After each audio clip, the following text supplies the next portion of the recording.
Welcome everyone to the Proven Knowledge Podcast. I'm your host, Anthony Church. I'm a music producer from Northeast Ohio. I began this weekly interview series to give you different perspectives from artists, producers, engineers, and other individuals in the music industry. In each episode, we touch on not only what has helped the person succeed, but we also touch on what has shaped them into the person that they are today. I hope you're able to gain some real proven knowledge from the show, and that it helps elevate you on your own journey to success as well. Let's get into it. What's going on, everyone? Welcome to episode 194 here on the Proven Knowledge Podcast.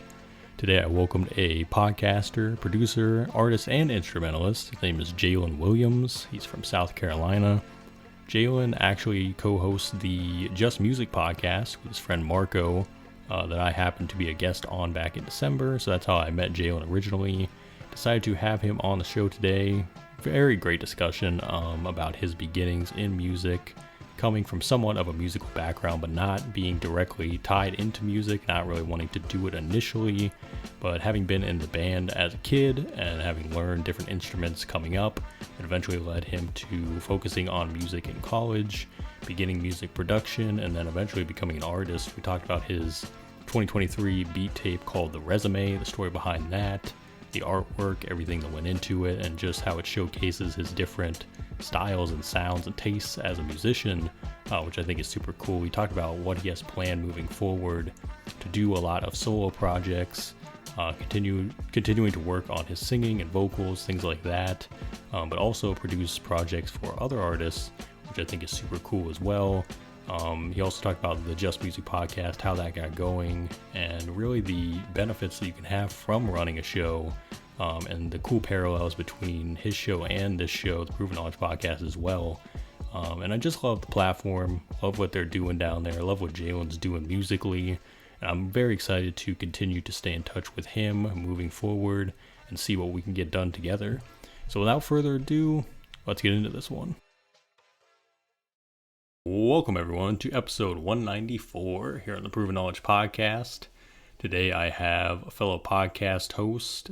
He's the co-host of the JusMusic Podcast, which I had the opportunity to be a part of in December. But he's also a producer, instrumentalist, overall great musician as well. Everybody please welcome Jailan Williams to the show. How you doing, Jailan? Thank you, man, for that introduction. I'm doing well, man. Like I said, thank you for this opportunity. I'm very excited to come on your podcast. You do a lot of great work with your podcast and with music, so I'm honored to be on. Yeah, absolutely, man. And I had to return the favor because I was like, you gave me that opportunity with the JusMusic Podcast, and I thought it was only right to get you on here as well. And usually to start off every episode, we have the guests give a little bit of background. How did you get into music initially? How long have you been at it? And just some basic info for those that might not know you and what you do. Yeah, man. So I am from, again, my name is Jailan Williams. I'm from Florence, South Carolina. I know you're in Ohio, so people in Ohio may not know exactly where that is. But it's down in South Carolina. If you know where Charleston is, it's about 2 hours from Charleston. And if you know Columbia, it's like an hour from Columbia. I was born and raised there. Majority of my family is from there and from a city called Darlington, South Carolina. A city that's a lot smaller than Florence. But I got into music around the age of 12 years old. I was in middle school at the time, and my mother, she registered me for band class just randomly because I needed some type of elective class or arts class to get into. And I was like, why would you sign me up for band? And she was like, just try it. And I was like, okay. And that was when I started to learn how to play the trombone. And that was the very first instrument that I started learning how to play. And my first year of band, I really enjoyed it. So I was like, I'm going to come back next year and do it again. And then 8th grade, I did it. And then I did it through high school. I did marching band and all that stuff. And then while I was in high school, I started teaching myself bass guitar at the age of 16 because growing up, I was like, I do want to learn how to play the guitar. I just thought the guitar was a cool instrument. And my dad, he always had an acoustic guitar and an electric bass sitting in the house because that was, so I kind of somewhat, yeah, I do. I come from a family of musicians. So my dad, he had his own band in high school, and my aunt, my mother's sister, she is an incredible vocalist, and my uncle-in-law, he's a musician as well. My brother played trumpet on the band with me, and my cousin, he also played trombone when he was on the band. And my grandfather on my mother's side, he was also a musician, but I didn't find out until his passing. And my grandmother sang in church. So definitely came from a family of musically gifted people, but I didn't necessarily take it into account because at the time, music wasn't necessarily something that I was focused on or really, or I thought about pursuing as a passion. It was just like, I really enjoy music. I love music, but that's not where my focus was. So then when I started getting involved in it in middle school and high school and then throughout college, I was like, oh, wow, I actually come from a family of musically talented people. And then, so fast forward to college, I took 2 years worth of piano classes because at first when I got to college in Charleston, that's where I graduated from in spring of 2021.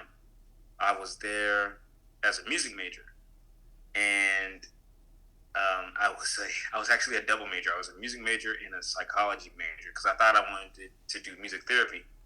And then my sophomore year, I switched my major over to arts management, and then the concentration being the music industry, and my minor was music. And the reason why I did that is because I really wanted to learn more about the business side of the music industry, and I wanted to learn about the history of the music industry. So I knew that I was going to continue to grow and develop as a musician and as an artist, but I was like, I really want to learn about the business of it, because not only did I desire to be an artist, a producer, but I also desired to be a business owner in music.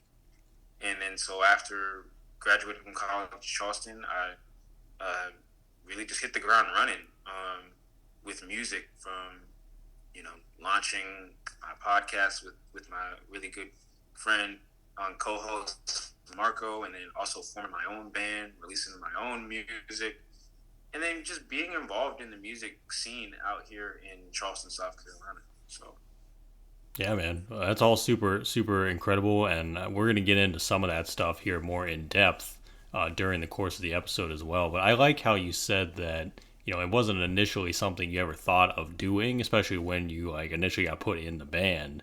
Like you said, you didn't understand even why she would do that, but then it ends up being kind of a blessing in disguise, it sounds like, because it ends up leading to all these other things. So for me, I'm kind of curious to know, because you said after college is kind of when you started this journey of being an artist, focusing on that, but you also learned the business side. Was there any specific moment where it felt like this was the time where you were going to pursue it and you felt really good about it? Or was it just kind of, you just got to that point over time and you kind of have looked back and been like, wow, I've been on this journey now for X amount of years. Was there a moment where you said, I can do this, I can be a producer, be an artist, or did it just happen naturally, you think? Yeah, that's a good question. So 12 years old, I was in band, and then at 16 was when I decided that I wanted to pursue music. I just didn't know exactly how. So I tried to go with the safe choice of doing music therapy. Because that's, going into college, not everybody is going to college to learn how to be a music producer, unless you're going to an art school or a music school or something like that. And I also just didn't fully understand how I could even, really jump into the music world of, in the business side, and also go into recording a lot. So, but then I would say at the age of, when I was 18, 19 years old, and when I started learning, when I changed my major to arts management, I think that's when the wheels really started clicking. Okay, like I'm in a position where I'm learning things that are going to directly impact my long term goals. So then, when I graduated from College of Charleston in spring of 2021, um, even though I had professors and people was like, "Oh, you should go to graduate school to do arts to get a master's in arts management," and I was like, "Nah, I don't want to do that. Mm-hmm. I want to officially just jump into pursuing my music career, and because I was like, I don't need a degree to do what I'm doing now. Yeah. I don't need it. I have all the studies and all the information that I need to just go ahead and start running. And along the way, continue to learn different things and add to my skill set. So I would say, if there was a specific age, I would say probably 18. That's when I changed my major.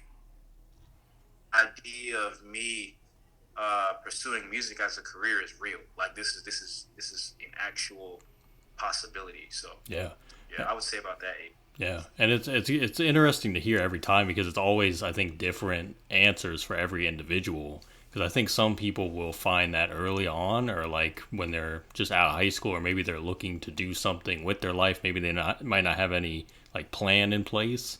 But then for others, it might not happen till later on in life too.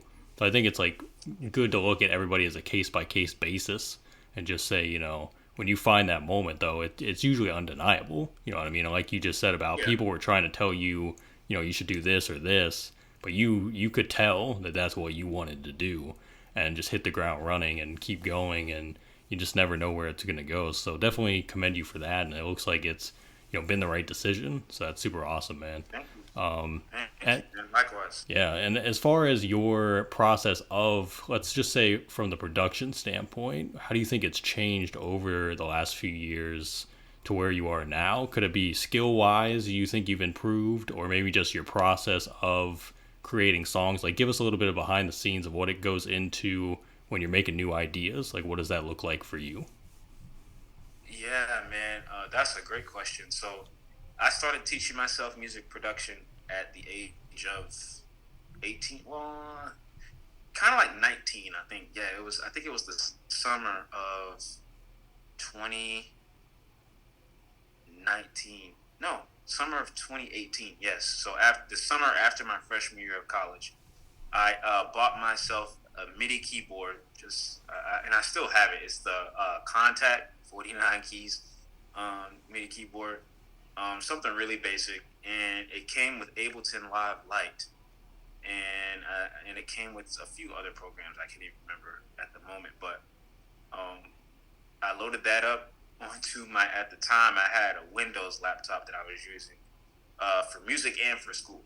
Eventually, that laptop died, and then in 2020, during the pandemic, I saved up enough money to buy a MacBook, but during that time, I was really just learning, the whole idea and technicality and just the process of music production. Like the two things that really helped me the most was learning how to play by ear.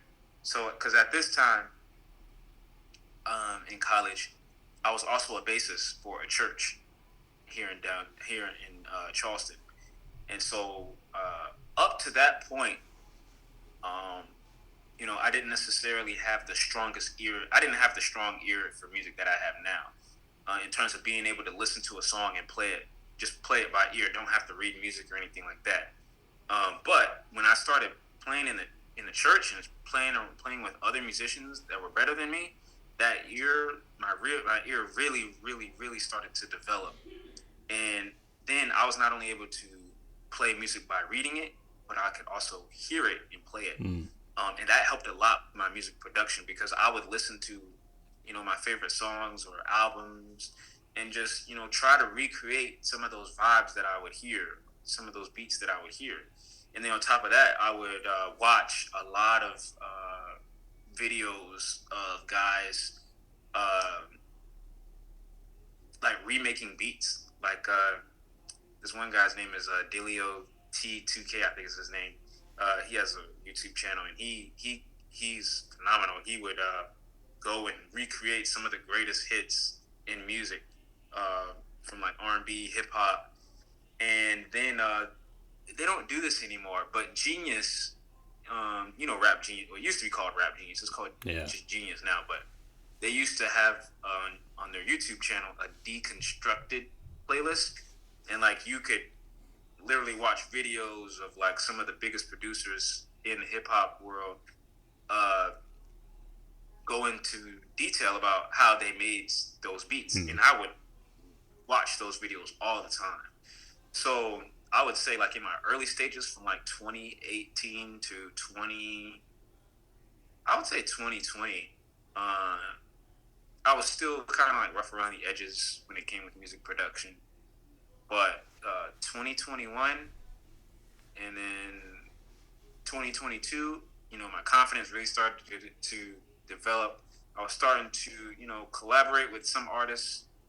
And then 2023, when I put out my beat tape, the resume, everything that I learned from those years leading up to it showed in that project. And I was very, very proud of that. Very, very proud of that. So when I describe to people the type of music that I make with my production, I always say R&B, like that's my main style, because that's like my favorite style of music. But I love all music because I'm also a musician, so that musicianship and appreciation for different styles is there. But on my beat tape specifically, there's like some R&B, there's some hip hop, there's some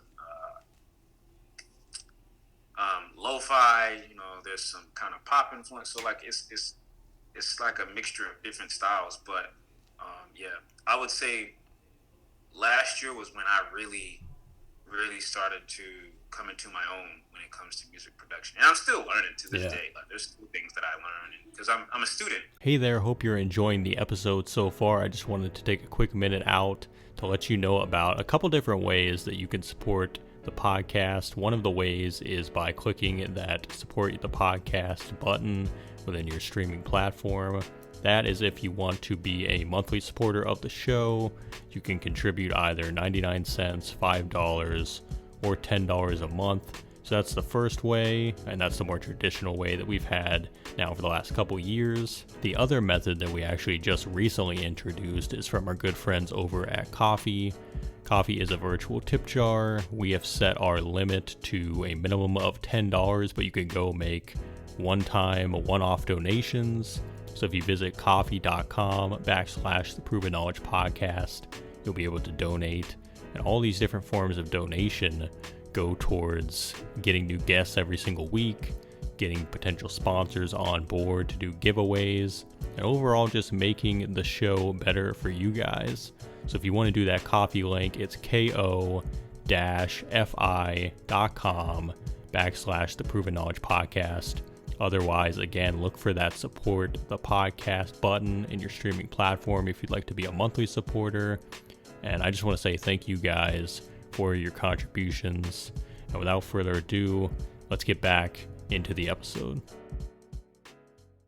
That's the thing, you never stop learning, you know what I mean? I think there's always something to learn, and that's the beauty of doing it, is because the possibilities are endless and we can always be making new things as well.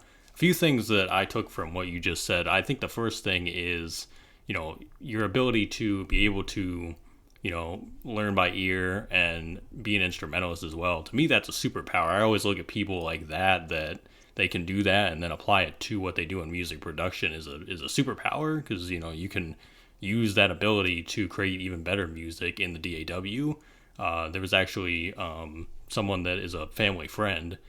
She just got in touch with me a few weeks ago, said that her niece is going to school for music production, and she's like, yeah, she plays instruments and she's trying to learn that. And I told her, I was like, if she already knows instruments, she can do the production stuff way easier, you know what I mean, at least in my mind, and it'll help her out to get to that point. And another thing is, I think that it shows that consistency can get you from point A to point B a lot quicker too. because like you just said, you saw so much growth within like 2 to 3 years. You know what I mean? Compared to like if you were only doing it once a month or once or twice a month, you probably wouldn't see that growth for 10, 15 years. You know what I mean? So just being able to sit yourself down and like put the work in and keep building on your craft and sharpening your tools, that's like a big thing. So it definitely sounds like that has been, the path you've taken as well. So it's super incredible, man. And you mentioned the resume. I had that actually on my list to ask you about because you did drop that in the fall. And you just said a little bit about it, different styles, kind of an ode to your love for different styles as well. But like, give us more information and kind of a backstory on the project. Why did you choose to drop that as kind of like your first full offering to listeners and kind of like an introduction of your sound? Yeah. So I decided for that to be my first project because leading up to that point, I only had one song out, and that was back in like 2019. It was my very first single. It was called "Losing the Grip." I played bass guitar and keyboard, and I sung the hook on that song. And I had two good friends of mine featured on that track, Nino Casanova and Chuck 2 times. And from that period on to 2023, I wasn't releasing any music. And part of that was due to the fact that I was still in college, so I was focused on getting through school. And then just really, I really wanted to improve as a musician, as a producer, as an artist. And so I took that time, and I decided for that to be the first project because I felt like that project showcased all the skills that I've developed, from 12 years old to I'm 24 now. From the fact that I play multiple instruments, the fact that I also sing, and the fact that I produce, and I even mixed and mastered that project. So I wanted that to be the first project so that, people get a wide view or wide scope of everything that I do with music. It's not just singing, it's not just playing instruments, which a lot of people know me for. Like if you go on my Instagram or my TikTok or my Facebook, it'll be a lot of videos of me playing an instrument or singing. But I really wanted people to know that, hey, I also produce and I make beats. Because that was one reason, why I wanted to learn multiple instruments and why I wanted to also get better with singing as well. Because eventually, I want to be able to not just create tracks for other people, but create tracks for me. You know what I'm saying? Like I've been working on music for other people lately and for myself. So it's, developing those skills so that I can use them for myself as well. So that project was very, very important to me. And it's kind of like, and I named it the resume because I think of it as like literally a resume that you turn into a job. Like, hey, like these are all my skills. These are my experiences, and this is the graphics that I decided to use, and all of that. And I just gave that to the listeners. So yeah, man, I was very excited to put that project out, and I was I was happy that people really liked it too. Yeah. So. Well, I love the cover art too because it has the pages with like the fire, like it's burning the page. I like that a lot. I noticed that immediately when I saw it. So I like the concept, and I know when we talked on the JusMusic Podcast, you mentioned Leon Thomas, who is one of your favorite artist producers.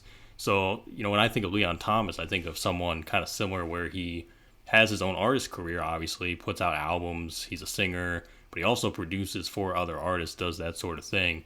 Moving forward for you, maybe in your own discography and just what you want to do moving forward, is that kind of how you envision what you want to be doing and just kind of keep elevating? Like you want to do these projects for yourself, but then you also want to produce albums for people at the same time.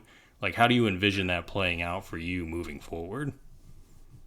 Yeah, 100%. And shout out to Diamond for the cover art. She's incredible. But yes, 100% spot on with that what you just said. Yeah, moving forward, continuing to make music for myself, but also continuing to make music for other people. Some musicians that I really look to for inspiration, who were artists and also producers, not just for themselves but for other artists. I think of people like Leon Thomas, Prince, Stevie Wonder, Bruno Mars. There's numbers, so many people to go through. But Jameson. I don't know if you know him. He's a more independent artist, but yeah, like those, like that's a big goal for me, and it's always been a big dream because I love having my hands in different things when it comes to the music and when it comes to really anything that I'm involved in. Because I love new information, and I love being a sponge and just soaking up the knowledge and skill stacking. Just learning so many different skills as it relates to what I'm really, really passionate about, which is music, and also my knack for business, and just finding ways to scale different projects and things like that. So yeah, that's a big goal for me. Yeah, 100%. It's kind of like what we said earlier, where it's like the possibilities are endless too for whatever you're doing with your solo projects or collaboration. And obviously collaboration, it's like you can take things to even newer heights and get new ideas from people that you might not be able to think of on your own too. And that's kind of the beauty of it as well. So we have to touch on, obviously, the Just Music Podcast, which you co-host with Marco. I did not get to meet Marco on our episode. Hopefully I get to meet him one day if I come back on again. But, talk to us about, how that got going. How did you guys kind of formulate the idea for that? And what has it meant to, even be able to host a show and have that platform and meet new people? Man, the Just Music Podcast has really been something that I didn't know that it would get this far, because the idea of the podcast came 100% from Marco. Shout out to Marco, and you will get to meet him eventually. We're gonna make sure that happens. But it was the summer of 2020. That was COVID year, pandemic. Everybody's in the house. Marco hit me up and he was like, "Hey man, why don't we start a podcast?" And I was like, "Okay. What do you want to talk about?" And he was like, "We can just talk about music," because Marco, our friendship began the first day of college orientation, because we both graduated from college in Charleston, and that friendship started off of our love for music.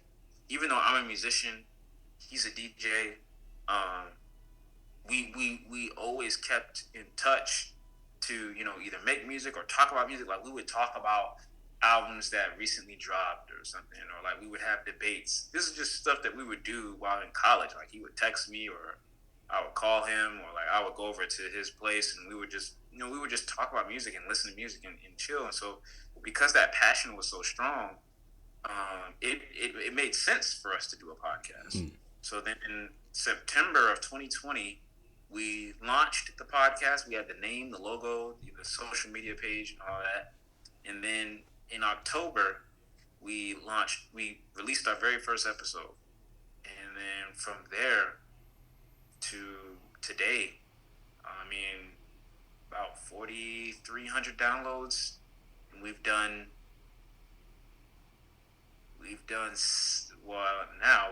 I believe, 8 live events. So 8 events. And we've had the honor to collaborate with so many talented artists, rappers, singers, just people involved in music.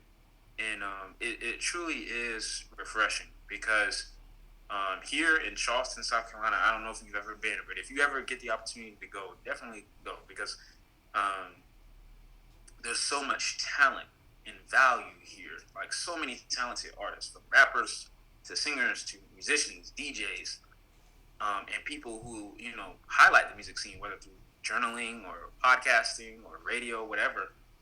Marco and I, we wanted to make sure that all those people have a platform and have a space to, talk about their craft, talk about their passion, tell their story, all those things, because it's just a beautiful thing. It just goes to show that, excuse me, I have a passion for music, so does Marco, and so do all the other people that we've had on the show. And it's very much turned into like a community. That's what I call it. It's not just a podcast anymore. A lot of the people that we've had on the podcast, we still keep in touch with them. We may bring them back for events that we have in the future, or just different things. And it's really, really cool. I'm very, very proud of the podcast. Yeah. And I definitely, when I first stumbled upon your guys' page, it really stuck out to me, just everything you guys do. You do merch too. I know that you do merch, you do the events, you do all these things. So like, that was one of the main reasons I even reached out to begin with, because I could tell you guys had your stuff together. Like, I could tell it was something you guys built that you were proud of, and it meant something to you guys. Outside of just the episodes and the content being good, I was like, yeah, this platform seems like it is, like, it means something, you know what I mean, to them and to other people. So, I think it's great. And I also just remember drawing the parallels from, our first conversation as well about, like, that's when I started my show as well, as during that time of the pandemic. And it was kind of that same energy of, like, let me just give people this opportunity and, like, have these conversations and see if anybody would be down. And the coolest part about, like, doing a podcast, I think, is just the reception you get from all these different people. And, who would turn down being on a podcast? Most people always want to be on because they get that opportunity to, be heard by another audience somewhere, and, the possibility of being discovered by someone else. And that's, like, what a lot of artists and people are looking for.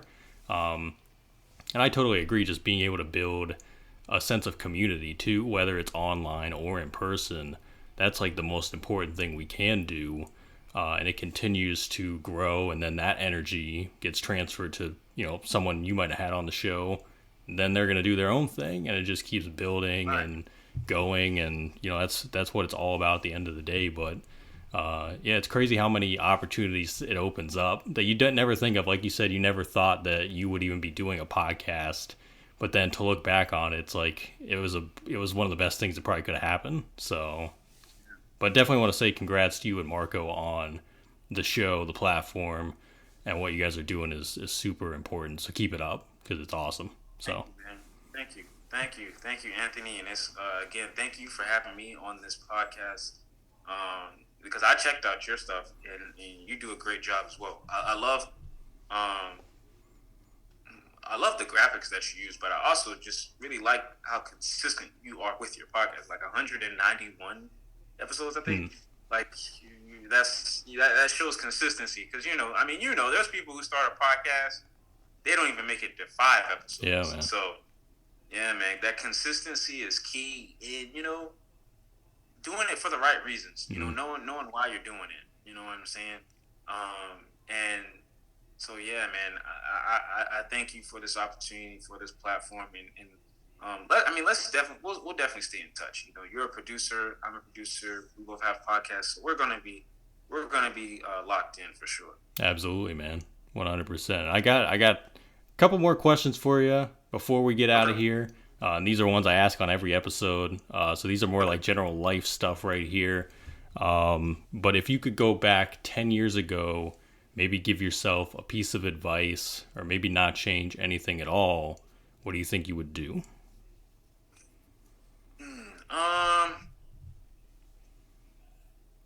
Honestly, I don't think I would change anything, because everything happens for a reason. But I would probably tell my 14-year-old self, "Hey, man, be confident. Be confident. You know what I'm saying? Be confident in who you are and what you want to do with this music thing, because that was definitely something that I had to really take hold of. Like the year before I actually put out that beat tape, I did like a transparency post on how, that year was like a eye-opening year for me as far as music, and how, I really had to just let go of that fear and that self-doubt.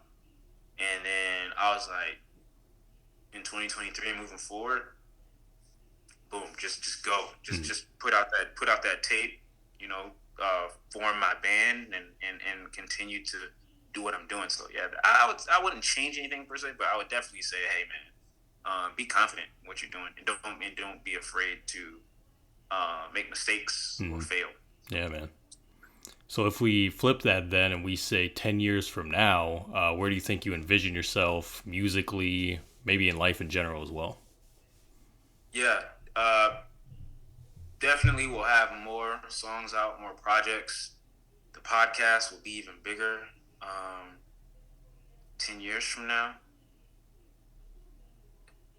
Have enough money coming in to where, don't have to work a 9-to-5 job. I can do whatever I want to do with this music thing on my time and my dollar, and be able to take care of, my loved ones, my family and friends, and, and just continue to do what, I believe God has put me on this earth to do. And that's uplift people, not just through music, not just through, the world of business, but also through, my words and my actions. Yeah. So I would say 10 years from now, all this hard work that I'm putting in, and I'm putting in with my team, my friends, it'll be more than paid off. Yeah. By then. Well worth it by then. Absolutely. And do you have any final words of wisdom today for the listeners? Yeah, man, if you are a musician, if you are a podcaster, producer, singer, whatever it is, even if you're not involved in music, man, whatever your dream is, your goal is, do that. Chase that. Or something that is less than, don't settle for something that is going to make, your family happy or your friends happy. Do what you want to do and do what is going to make you happy. But also make sure that whatever it is that you're doing is going to help you get to the next level. In terms of, and what I mean by that is, do something that has a big purpose. Do something that is bigger than you. Build something, chase that dream. Chase those goals, man. Don't be afraid to take a risk and take a leap of faith. Yeah. So, yeah. Bigger than you. I love that. I haven't heard that one yet, but that's definitely super vital, man. And Jailan, I gotta say, man, once again, I appreciate you for stopping by. And yeah, we definitely will stay in touch, man. I know we will. We'll be collaborating and doing all kinds of stuff moving forward. So wish you nothing but continued success, man. And I appreciate it. Thank you so much, man. Thank you. Thanks, everyone, for listening today. That was episode 194. We'll be back this time next week. As always, hit the support button on your podcast streaming platform if you'd like to send any funds. And feel free to leave us that 5-star rating if you enjoyed today's episode. So we'll see you then. Thanks, everyone.